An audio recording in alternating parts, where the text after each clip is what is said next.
بسم اللہ الرحمن الرحیم۔ السلام علیکم۔ روزانہ واقعات سننے کے لیے اس چینل کو سبسکرائب کریں۔ حضرت داؤد علیہ السلام کے زمانے میں ایک ظالم بادشاہ تھا۔ لوگوں نے حضرت داؤد علیہ السلام کے پاس اس ظالم بادشاہ کے ظلم کی داد خواہی کی اور ان سے عرض کیا، اے اللہ کے نبی، آپ ہمارا اس ظالم سے انصاف کیجئے، اس لیے کہ اس نے قتل کیا۔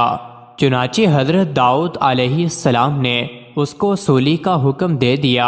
وہ پہاڑ پر رات کو سولی پر باندھ دیا گیا۔ لوگ اس سے جدا ہو کر اپنے گھروں کو چلے گئے اور وہ ظالم سولی کی لکڑی پر تنہا رہ گیا۔ اس کے بعد اس نے اپنا معبودان باطلہ سے گریہ زاری کی، لیکن انہوں نے اس کو کچھ فائدہ نہ پہنچایا۔ وہ سورج اور چاند کے سامنے گڑ گڑایا اور کہا، میں نے تم دونوں کو اس لیے پوجا تھا تاکہ جب مجھ پر کوئی مصیبت آئے تو تم مجھے نفع پہنچاؤ، بس اب مجھے نفع پہنچاؤ۔ ان دونوں نے بھی اس کو کچھ فائدہ نہ پہنچایا۔ اس کے بعد وہ اللہ تعالیٰ کی طرف رجوع ہوا اور اسے اس کے ناموں سے یاد کیا، اس سے نالہ کیا، اے میرے رب، میں نے تیری نافرمانی کی، تیرے غیر کو پوجا لیکن اس سے نفع نہ پایا۔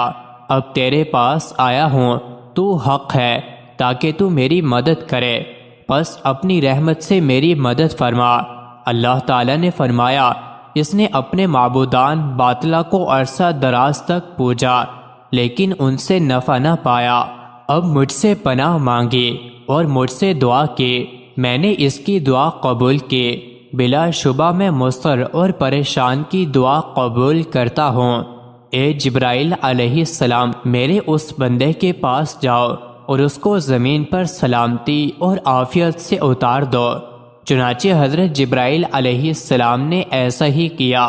صبح کو لوگ حضرت داؤد علیہ السلام کے پاس گئے اور ان سے کہا، اس بادشاہ کو لکڑی سے نیچے ڈالنے کے واسطے ہم کو حکم دیجیے۔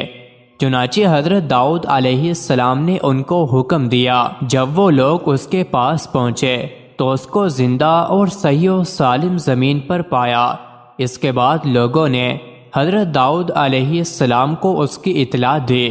چنانچہ حضرت داؤد علیہ السلام اس کی طرف گئے تو اس کو ویسا ہی پایا جیسا کہ تھا۔ حضرت داؤد علیہ السلام نے 2 رکعت نماز پڑھی اور کہا، اے میرے پروردگار، ان عجائبات سے جو میں دیکھ رہا ہوں مجھے خبر دے۔ چنانچہ اللہ تعالیٰ نے ان کی طرف وحی بھیجی، اے داؤد، اس بندے نے مجھ سے عاجزی کی، اس لیے میں نے اس کو قبول کیا۔